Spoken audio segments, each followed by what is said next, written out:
But what is the best way to sell big government and then world government to a people like ours, historically devoted to an independent republic of limited powers? The answer is simple. In revolutionary literature, the tactic is known as pressure from above and below. It's the strategy that Colonel House laid down in his book, Philip Drew, Administrator. Deliberately create problems, and then offer only those solutions that result in the expansion of government. Create conditions so frightful at home and abroad that the abandonment of personal liberties and national sovereignty will appear as a reasonable price for a return to domestic tranquility and world peace.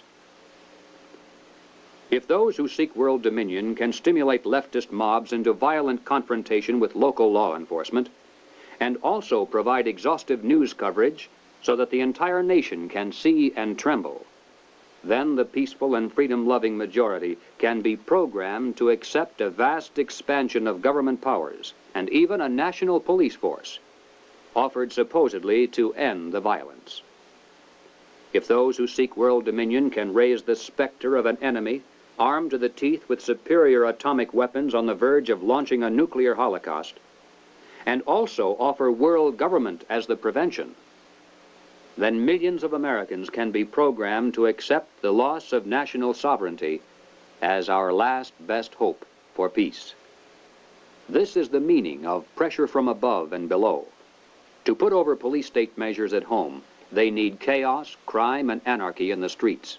To sell the idea of world government, they need the constant threat of nuclear war. Or, as they say in revolutionary circles, the real action is in the reaction. In 1968, Random House Incorporated published this book by James Coonan, The Strawberry Statement, Notes of a College Revolutionary. Coonan carries the usual New Left credentials and is a classic example of the extent to which a highly intelligent mind can be programmed by the establishment into thinking that it is acting against the establishment.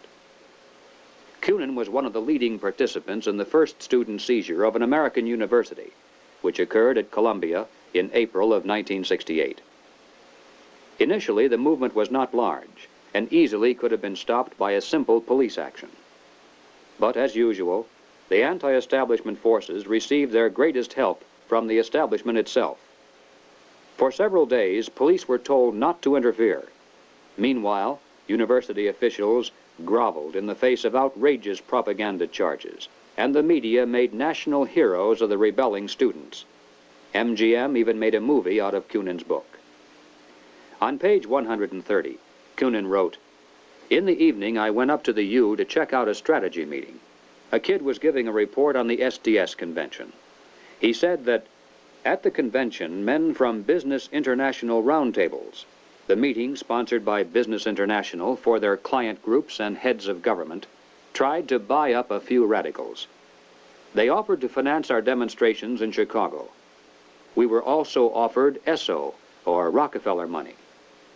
They want us to make a lot of radical commotion so they can look more in the center as they move to the left." Jerry Kirk, while a student at the University of Chicago, was active in the SDS, the Du Bois Club, the Black Panthers, and the Communist Party. In 1969, Mr. Kirk broke from the party, and the following year testified before the House and Senate Internal Security Committees. Here is what Mr. Kirk has told us. "Young people have no conception of the conspiracy strategy of pressure from above and pressure from below. They have no idea that they're playing into the hands of the establishment they claim to hate. The radicals think they're fighting the forces of the super-rich, like Rockefeller and Ford, and don't realize that it is precisely such forces which are behind their own revolution, financing it, and using it for their own purposes." When Stokely Carmichael was head of the militant revolutionary group known as SNCC, he was invited to speak at the University of Chicago. Jerry Kirk, then still a Black Panther, was among those who attended, and here is how he described Carmichael's appearance. Mr. Carmichael was obviously in the middle of something rather important, which made him more nervous and more tense than in the past. He started speaking of things which he said he could not have said before because his research was not finished. He spoke of the false consciousness of many blacks who believed the Jews were the instrument of oppression of blacks. And he made note of the fact that even though many Jewish people, for example in New York, own quite a bit of land, one must understand that the overwhelming percentages of mortgages in Harlem was owned not by Jewish people, but by Morgan Guarantee Trust, the Morgan family, and Chase Manhattan Bank, the Rockefellers. He repeated the line from the song he liked so well. "Something is happening here, but you don't know quite what it is, do you, Mr. Jones?" What he was getting at was that the Jews were simply one strata of society who are themselves being oppressed by people who were much richer and much more powerful. In the agencies of this power, he cited banks, the chief among which were Morgan Guarantee Trust and Chase Manhattan, and the foundations connected with these monoliths. It was not long after this that Stokely Carmichael mysteriously was ousted from both SNCC and the Black Panthers. Apparently, he had learned too much. More and more young radicals are beginning to wake up to the fact that their entire lives have been carefully programmed by the very people who are their hate symbols. They're beginning to realize that their so-called anti-establishment outlook actually is the calculated product of the establishment press, the establishment communications media, the establishment entertainment industry, the establishment schools. Rich men's corporations publish and popularize revolutionary books and songs. Through advertising, rich men's businesses subsidize revolutionary magazines. Rich men's tax-exempt foundations pour millions of dollars into left-wing organizations. The federal establishment in Washington, through agencies like the OEO, provide weekly paychecks to thousands of hardcore revolutionaries. And so we return again to the basic question, why? Why does the establishment publicly condemn but privately support the anti-establishment movement? Former communist Jerry Kirk answers, "The idea is to create a situation where the people are so frightened of the violence all around them that they will throw their hands up in the air and demand, 'Federal government, do something.' And the only choice open will be martial law. The communists, black militants, and revolutionaries will never succeed in overthrowing the government of the United States. But unless they are stopped, they will scare the American people into accepting socialism from Washington and statist rule by the insiders of the establishment. This is what it is really all about." In Bavaria, the year 1786, acting on a tip from an informer, police raided the home of a prominent attorney named von Zwack. They seized documents and letters revealing that he was a high-ranking member of an extensive conspiracy called the Order of the Illuminati. Over the centuries, forms of the word Illuminati, meaning the enlightened ones, have been used by many secret sects and occult organizations. Most prominent among these were the Illuminados of Spain, the Guernets of France, and the Roshania of Afghanistan. But these were concerned primarily with psychological and spiritual objectives, a proclaimed inner wisdom and mind mastery of the secrets of the universe. The conspiracy exposed in Bavaria was of an entirely different order. The Illuminati was founded on May 1st, 1776, by Adam Weishaupt, a professor at Ingolstadt University. Weishaupt obviously had been a serious student of the occult, for many of its bizarre features and symbols were incorporated into his organization. Weishaupt had been active in the Masonic lodges of Germany and found in them the perfect vehicle for recruiting into his secret order, which he described publicly as the highest level of Freemasonry. The Illuminati was formally incorporated into the Masonic lodges at the Congress of Wilhelmsbad in 1780.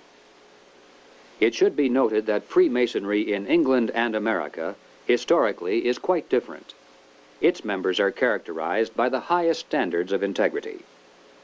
Nevertheless, it is a fact that from 1780 on, the Illuminati did flourish as a parasite on the highest levels of the Masonic movement in Europe, especially the Grand Orient Lodges of France. There were 8 conspiratorial rings within rings, advancing from the outermost novice inward to Rex, or king. The king, of course, was Weishaupt himself, who had adopted the code name Spartacus.